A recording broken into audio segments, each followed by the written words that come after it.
Person says that's a really cool way of thinking of it, and I think so as well. I think thinking about being trans in a confident and positive way is a very cool thing, and I think sorely missed. The reason why a lot of like standard perceptions of trans people is that they live these terrible, tortured lives full of suffering and dismay is because that's all that people are really told in the media. That's all people really see. Like, trans joy is a big thing that is not really seen in the broader, scope of the discourse around trans people. Now, luckily that seems to be changing, but because for so long, like, the narrative has been, born in the wrong body and all this kind of thing, people like conflate to be trans with to always be suffering. It seems like whenever there is a trans person out there who is very confident in themselves and is very proud of the fact that they are who they are and understand these things about themselves, people react negatively to it, which is really weird.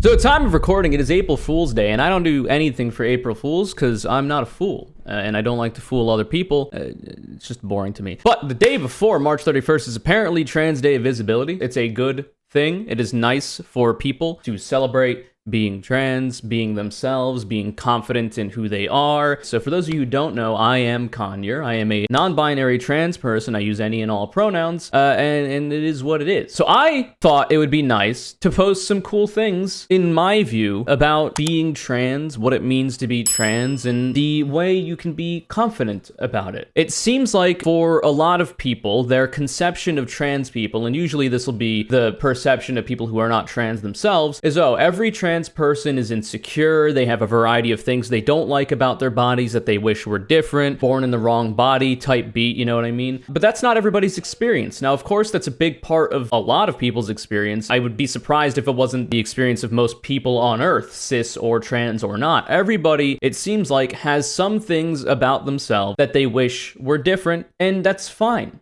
There's nothing wrong with that. However, to be trans kind of implies a little bit more of that. So I decided to write up a tweet that I thought was a kind of cool way to think about to be trans, at least from my point of view, which is, of course, going to be different from any other person's point of view because each person has a different experience.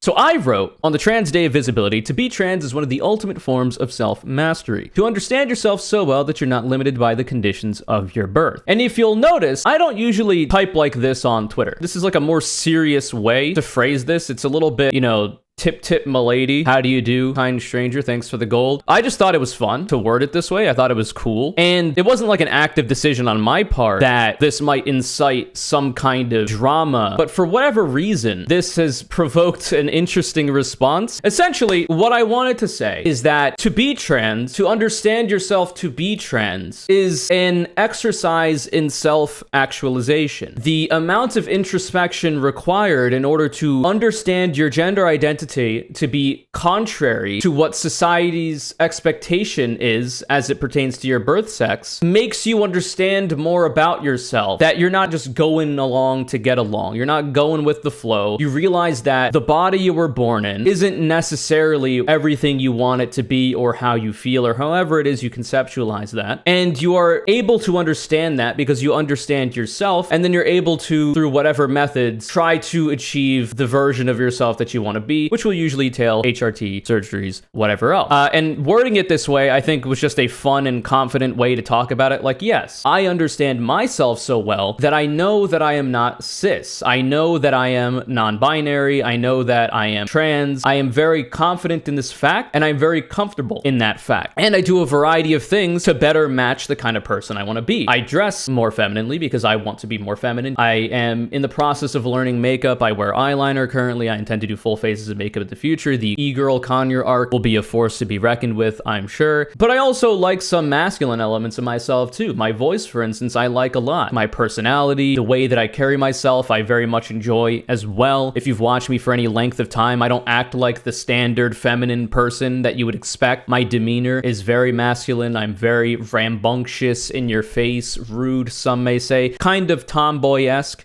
And I go on to say that you also have to understand yourself enough to be confident in being cis, and therefore aren't limited by the conditions of your birth either. The question is, are you just going with the default, or have you actually thought about your gender? If you took this as trans is better than cis, you might be insecure. And it seems like a lot of people did take that as trans is better than cis. And semantically, I can understand how you might take this that way, which is why I opted to clarify in the following tweet, which I did post about an hour later. I said, the question is, are you just going with the default as a cis person, or have you actually thought about your gender? So by going with the default, I mean the default expectation from society of what your gender identity is as it pertains to your birth sex. If you are assigned male at birth, the expectation is that you will be a man. If you are assigned female at birth, the expectation is that you will be a woman or a girl. And that's fine, but the question is, have you thought about it at all? Like, how solid are you in your gender identity? Because if you have, and you're very confident in the fact and understand yourself enough to be confident in the fact that you are cis, that you do identify with the gender that was assigned to you at birth, then hell yeah, brother, let's go. Feels good. It's self-actualizing, and it's a good thing. It's a positive thing. So, like, it seems to make a lot of sense to me, like, to see trans people go through this introspection, these thought processes, and understand these things about themselves could absolutely inspire cis people to do the same and understand that, yes, I identify as this gender, and this is why. And I am happy about this, and it makes me feel good, and I feel actualized. Because it is entirely true. Like, to understand that you're cis, and you're completely confident and comfortable with that fact is valid and a good thing, and an exercise in introspection that will lead to your self-actualization, as the tweet suggests. But because it was Trans Day of Visibility, I focused on the trans thing because I'm trans. Like, that was the idea. But for some people, they did not get this impression. So a lot of quote tweets were had, a lot of comments were had. On my initial thread, Sockdown Left says, I wonder if greater acceptance of medically transitioned transgender people and of plastic surgery in general will lead more people to choose to alter their body. If I recall correctly, South Korea has much greater normalization of cosmetic surgery, and many more people use it than in the United States. Just an interesting question. For some reason, the replies to this are odd. So like this person says, and these are just like random people on Twitter, I'm just using their arguments as like a way to talk about the topic broadly. I don't really care about these people outside of the arguments they've decided to give us. And if anybody's going out in my community and harassing anybody here, if I find out about that, if it's presented to me, you could be facing repercussions in my community. Be careful. It says, people wanting cosmetic surgeries isn't good though. That's interesting. I don't know how you substantiate that. It means we have people who have issues with their bodies. Okay, almost everybody does. And telling them to change their body outside of eating/exercising is saying their unacceptance of themselves is okay. Everybody has these things they wish were different about themselves. I'm sure there are a small portion of people that are completely 100% satisfied with how their body looks. But I don't think it's a bad thing that people might want to, through like safe methods, alter their appearance. Like, what's the problem with that? So like, we're talking about cosmetic surgery, but like, if we're talking about trans people, what about hormone therapy? What about hormone blockers and the introduction of other hormones? So for instance, for trans women or trans femme people, the blocking of testosterone and the introduction of estrogen. That does make physical changes to the body happen. Is that not a good thing to you? I don't know. They didn't bring it up. They say cosmetic surgery, so charitably, maybe they're okay with that. I don't know why this would be a bad thing.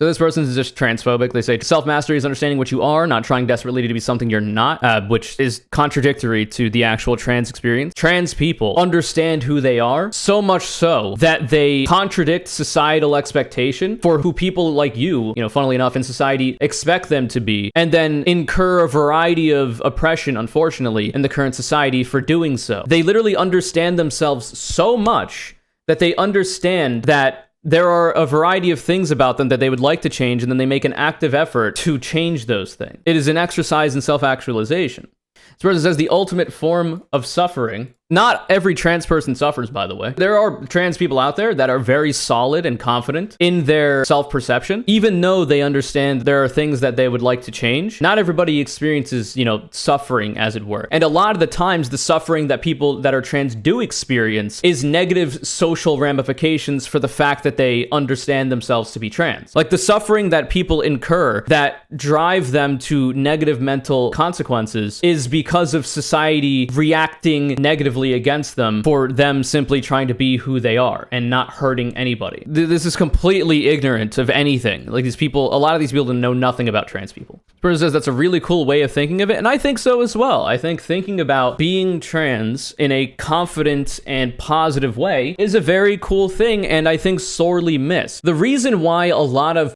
standard perceptions of trans people is that they live these terrible, tortured lives full of suffering and dismay is because that's all that people are really told in the media. That's all people really see. Trans joy is a big thing that is not really seen in the broader, scope of the discourse around trans people. Now, luckily, that seems to be changing. There have been positive representations of trans people in media, and there are going to be more and more as time goes on. But because for so long, the narrative has been, born in the wrong body and all this kind of thing, people conflate to be trans with to always be suffering. It seems like whenever there is a trans person out there who is very confident in themselves and is very proud of the fact that they are who they are and understand these things about themselves, people react negatively to it, which is really weird. It's kind of indicative of a thought process of the people reacting negatively to it.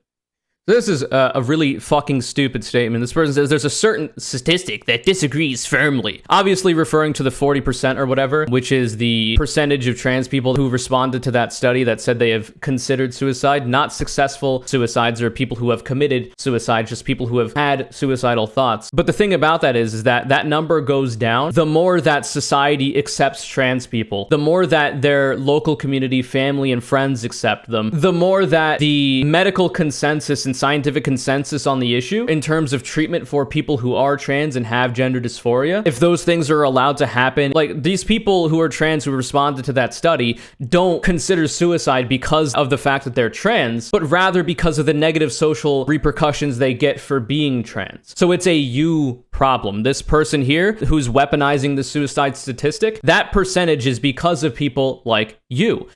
This person says, nah, just cut it off and feel better. I don't know what this idea is from people that literally every trans woman wants to get bottom surgery. There are a variety of trans women out there that want to keep their penis. You understand that, right? And even then, the access that people have to bottom surgery, if they do desire it, is pretty low. It's actually kind of hard to do. But for whatever reason, transphobes and conservatives have this idea that, okay, as soon as somebody says they're trans, there goes the cock and balls. It's gone now. That's not how that works. You are displaying the amount of ignorance you have on the topic, and you should not be injecting your thoughts into the fucking Twitter sphere because you don't know what you're talking about. Not knowing if you're a man or a woman is the definition of insecurity. See, the funny thing about that is that most binary trans people understand if they're a man or a woman or not. It's just usually if you're trans, that contradicts the societal expectation for what your gender identity should be as it pertains to your birth sex. All right, so there's the main thread.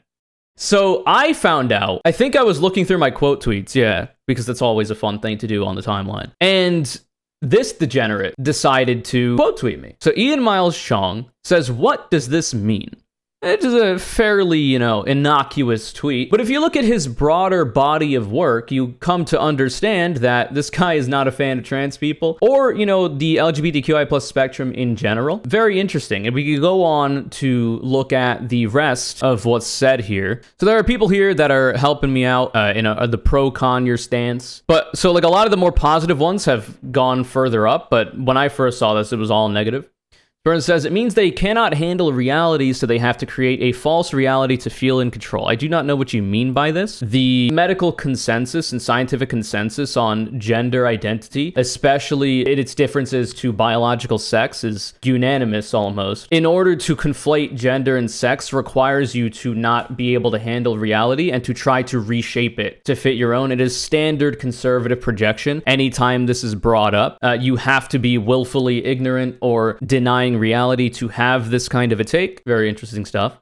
It says it means he wants attention, but it could also mean that they have been indoctrinated with in schools. I did not learn shit about gender identity in school. I went to a fairly decent public middle and high school, and I had an okay sex ed class. So that wasn't me anyway. I am not that victim of indoctrination, because if I stuck to and didn't learn more past what I learned in school, I would not understand what it means to be trans. I might not even know that they exist outside of things I've seen in the media, and I would probably have the warped worldview and completely ignorant lack of education takes on these issues that you have. But luckily, I was smart enough and interested enough to learn more, and now I understand myself better than I ever have.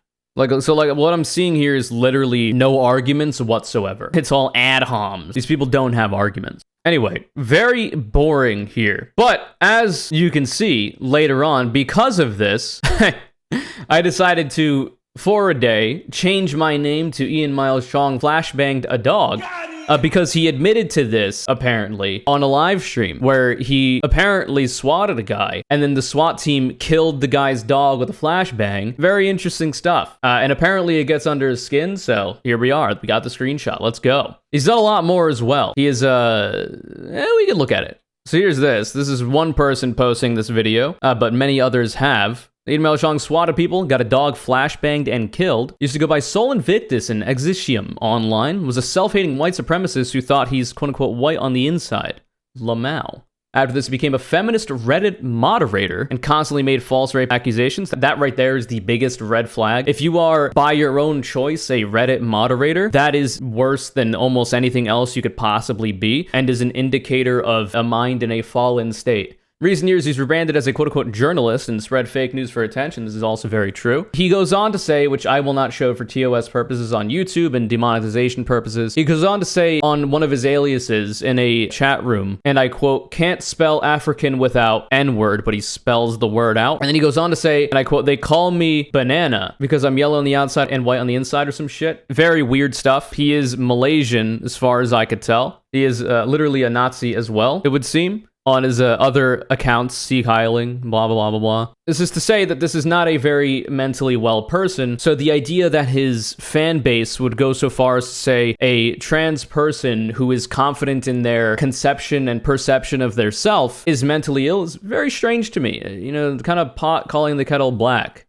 So this tweet comes out at 7:33. Unbeknownst to me, earlier in the day, Destiny also decided to quote tweet me from behind a block. I have to look at this in incognito because he blocked me like several months ago for reasons I don't know. Some say it's because I was apparently like orchestrating his ban or whatever, which is like lunatic delusion. I literally just used somebody else's video that they posted about the clip when the Rittenhouse stuff was going on. I even clarified in the following tweets that his argument there was that the riots were a bad look and likely to get Trump elected. It was a critique of the way he said it, because the things that he said that he got banned for, rightfully so, in my opinion, was not very good. Kind of not the greatest thing to say. Those who know are familiar with it. It says, when you turn real social issues into an aesthetic for Twitter likes. I honestly don't know what you mean by this. How am I turning a real social issue into an aesthetic if this is literally my life and the way that I look at my own identity? I mean, to an extent, everybody's identity is an aesthetic, right? Like, there are cis men out there that are very masculine and like to be very masculine, and then as such turn that into an aesthetic in the way that they carry themselves and dress and whatever else. And obviously anybody else would do this as well, depending on their gender identity. I don't think that's what he means though. Real social issues. I don't know what this means. Like, I am subject to a lot of the ills of society for being trans and gender non-conforming. So I am subject to these real social issues. I don't know how I'm turning it into an aesthetic. Very strange.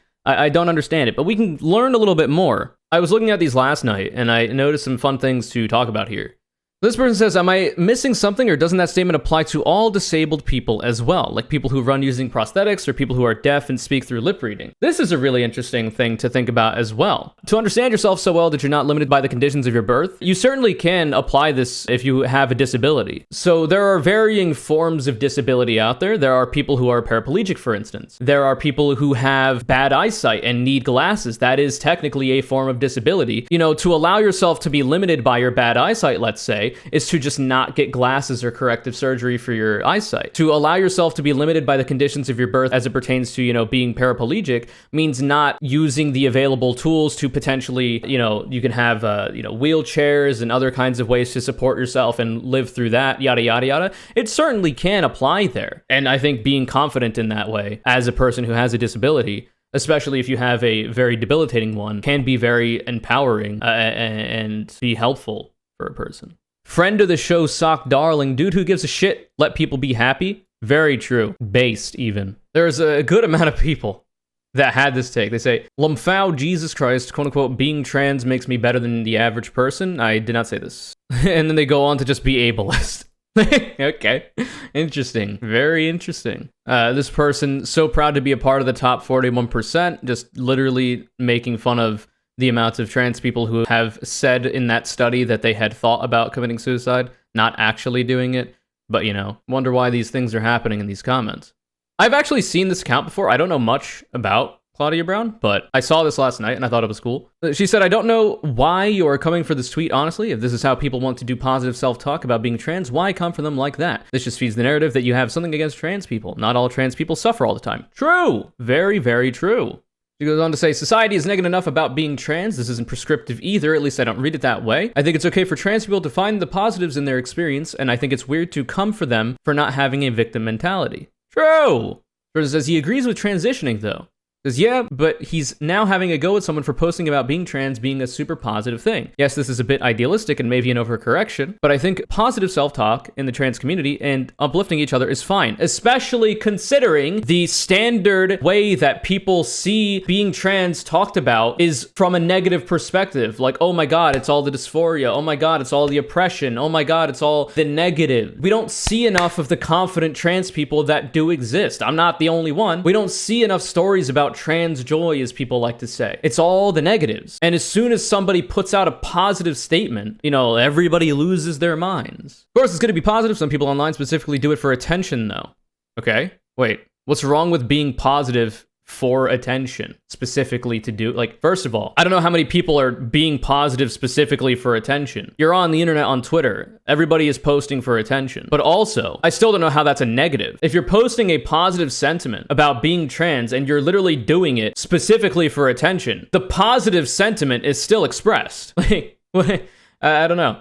She responds, I think that's up to the trans community, and overwhelmingly they seem to be cool with non-binary people, so I don't really care, honestly, if they call themselves trans or not. I would fit the bill of agender because I don't give a fuck about gender much, but I can't be calling myself trans. Yeah, I could also be considered agender, by the way. I really don't care about my gender. It's an amoebic blob. That's why I use any and all pronouns. I just call myself non-binary because I do not fit within the standard binary gender options, and I like the term better than agender. That's all. This person says, I'm agender too, so I get where you're coming from, but it seems like such bad faith to say that you're trans if you're not changing your gender appearance as a non-binary person. I don't know what this means. What do you mean by changing your gender appearance? So, like, obviously this person can't be talking about me, and it's a thread about something I've said, so I have a reason to believe that they might, but I don't think they are, because I'm quite literally gender non-conforming. As an AMAB person, dressing the way that I do and presenting myself aesthetically the way that I do is gender non-conforming, and therefore I am changing my appearance while being non-binary. So I don't think they're talking about me. I mean, I don't get it, but it's a bad idea to just go, well, no, you're not trans. Being trans is a very internal experience, so I'm not really comfortable telling people they are or aren't. It's really interesting to me. Like, what is this idea that because you don't experience gender dysphoria, which, by the way, you have no way to know if that's the case unless a person tells you. And nobody has an obligation to tell you if they suffer from gender dysphoria or not. You can literally never know if a person suffers from gender dysphoria if they don't tell you. So this idea that you have to have gender dysphoria in order to be considered trans is really weird to me. The definition of being transgender is simply to not identify as the gender you were assigned at birth as it pertains to your birth sex. So to identify as non-binary definitionally makes you trans, because you are identifying as non-binary. I would imagine most people are not assigned non-binary at birth. I don't think that's usually happening, but I do also think it's completely and totally fine for non-binary people if they don't want to identify as trans to not identify as trans. I don't think that's a problem either. It's just like weird, like vaguely trans medical-ish shit. Though, I mean, if you are talking about me, then you know nothing about what you're talking about. I do have gender dysphoria, but it's not the overwhelming conception of it that a lot of people expect all trans people to have.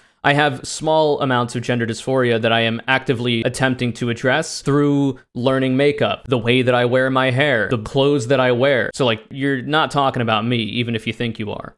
But anyway. Says, I think at some point most trans people come to terms with their situation given time. Thinking about yourself positively is never a bad thing. This is true for everyone, trans or cis. I go on to explain that in my own tweets.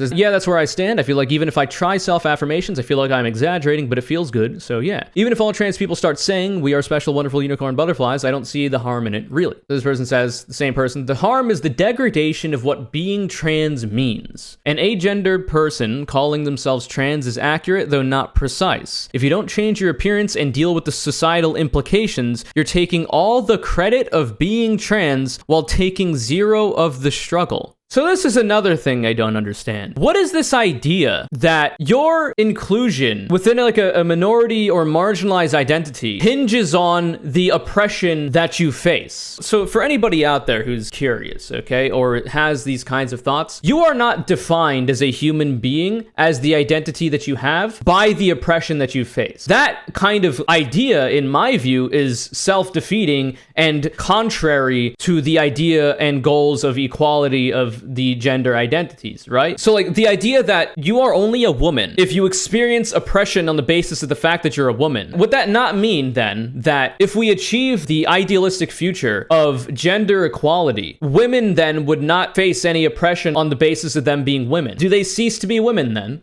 I don't think so. Because I think there's more to being a woman than the oppression that you face. There's more to being a woman than the chromosomes that you have. There's more to being a woman than your overall lived experience. And it's the same for trans people. There is more to being trans than the oppression that you face as a result of being trans. And by the way, for me, once again, if we're talking about me, I have faced a lot of discrimination in my life even before I understood that I was trans or non-binary. I have been presenting femininely for a long time to varying degrees. I have been called the F-slur. I have been made fun of and bullied for the fact that I like to wear my hair longer. I have dealt with the oppressions, and now that I am even more open about it than I ever have, because I understand myself better now than I used to when I was a lot younger, I face even more of it, especially online, but also in real life, I still have these worries. I have faced oppression throughout my life on the basis of my gender identity. So this idea that I am not valid, even though I call myself a non-binary trans person, on the basis of the fact that you assume that I haven't faced any oppression, or haven't changed my appearance, or haven't dealt with the societal implications, is completely counterfactual.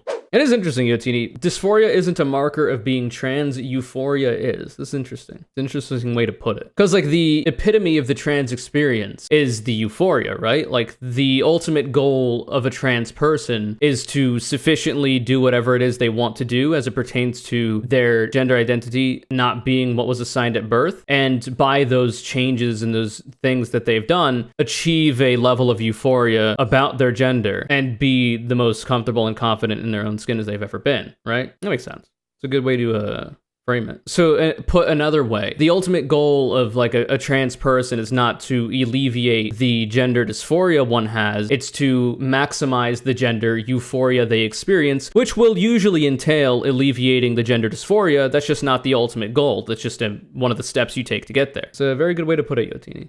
Appreciate that. I'm not trans, but I'm curious how big my bazoingas will be. Well, then you could just look at like your family members, right? See how big their honkin' boobas are, and that can give you an indication. The ideal transition technique is to get really skinny, be on HRT for a while, then put on weight. If you want bigger breasts, maybe. But like, there's no way to know. It's very contextual. These are just indicators you can use that might give you some insight. And also, if you have the access, if this is something you want to do, you can just get an implant. But yeah, a big reason, so like there are a lot of trans women out there that like really want more breast development that don't get it. And a lot of them also are like, they tend to be skinnier. And the reason for, you know, why you're not getting a lot of breast development might be because you're not really putting on a lot of weight. And, you know, for a lot of people that are like skinnier and maybe even underweight, it can be hard to put on that weight. Even people that work out for like aesthetics, like muscle guys or whatever, they have to do a lot to put on that weight, to bulk up, to be able to get those gains. You know what I mean? Like, it's not necessarily super easy. There's a variety of different things that go into that. But like, it's the thing that you got to consider. She replies, I think it depends how the person behaves. If they're like, OMG, I am trans, I struggle every day with discrimination for something going on in my head that no one else knows about. That's a bit bullshit. Most trans people I know who are NB recognize their privilege, though, if they pass.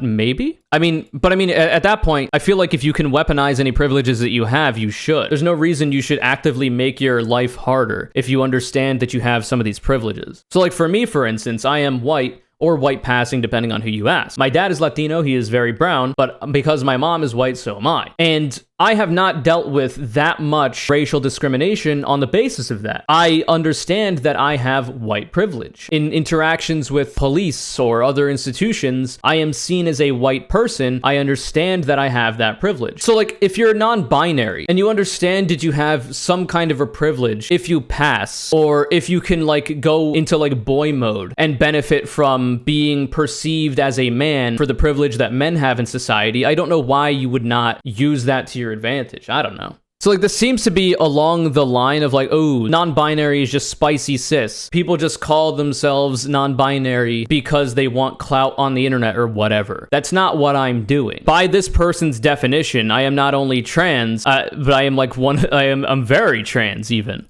So I don't know where this idea comes from. What's interesting about that is that as far as I'm aware, there are clips to substantiate this, but I don't have them on me right now. I don't know if anybody in chat could find them. Pretty sure Destiny has pontificated on the idea that he might start identifying as non-binary to get the clout to be able to weaponize it against lefties and leftists. So if you're a fan of the guy and you worry about people doing that, then I don't know. It seems like you want to think about that a little bit more. Because, like, I don't know, like, it's impossible to substantiate whether or not somebody is trans unless you want to go the trans medicalist route. Like, what do you want me to do? You want me to have to, like, roll up to some government entity and, like, okay, sir or ma'am or them or whatever, let's see your genitals, let's see your hormone levels, let's see your record of surgeries, give me all the information about all the oppression you've faced. Like, this is ludicrous. Nobody would advocate for this. So I don't know why people care so much. Because it's impossible to verify. You can't know. It's like it's a non-falsifiable accusation. Very foolish, very silly. But anyway, I appreciate Claudia Brown a lot for her takes in these threads, and I found it very interesting to read through.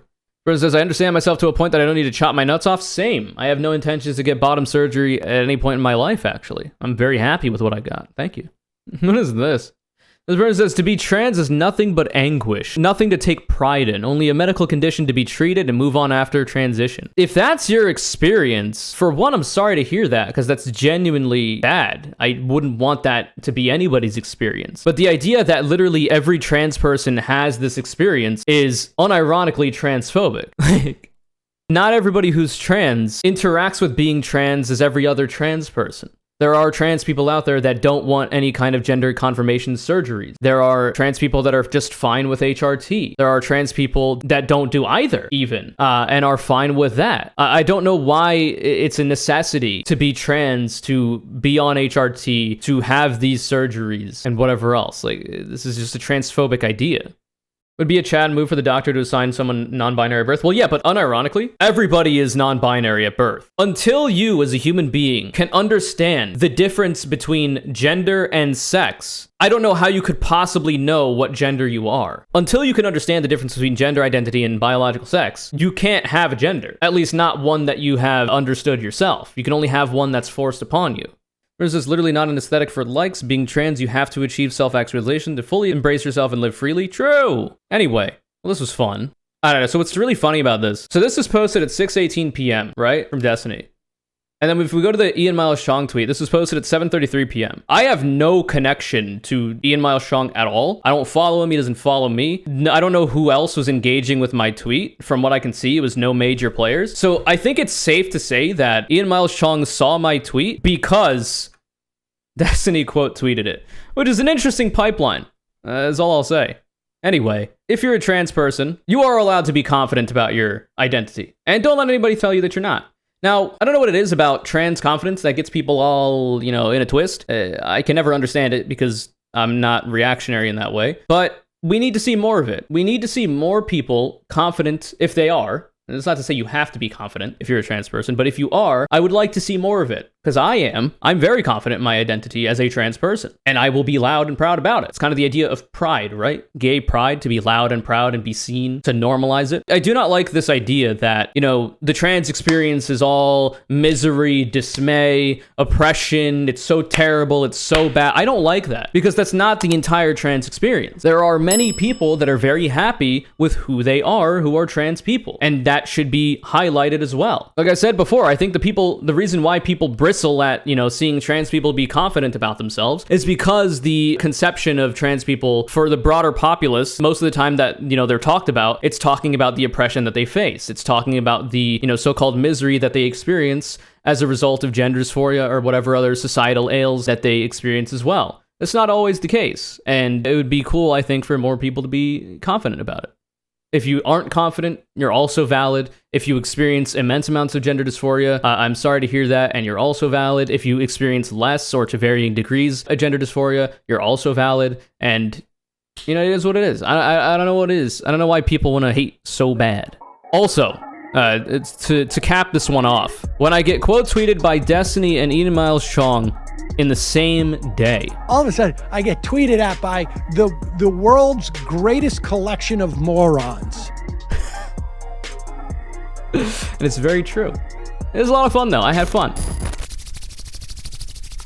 This video is CONURE CALLOUT as Cosmo Corvid for the third time, somehow, someway, hacking into the mainframe, manipulating the vote totals in order to secure themselves multiple wins. Thanks so much for the continued support. If you would like to be the CONURE CALLOUT, all you gotta do is follow me on Twitter, at CONURECC, retweet my video links when they go live. It's the same thing literally every goddamn time. I just keep saying it because I feel like I have to. Remember to subscribe to the channel, hit the sub button, all notifications on when you hit the bell. Leave a like if you'd like, comment something super cool down below if you would like, and if you wouldn't like, do it anyway because it's helpful for the algorithm, and if you'd like to see my content to do better, it would kind of be cool. Bye.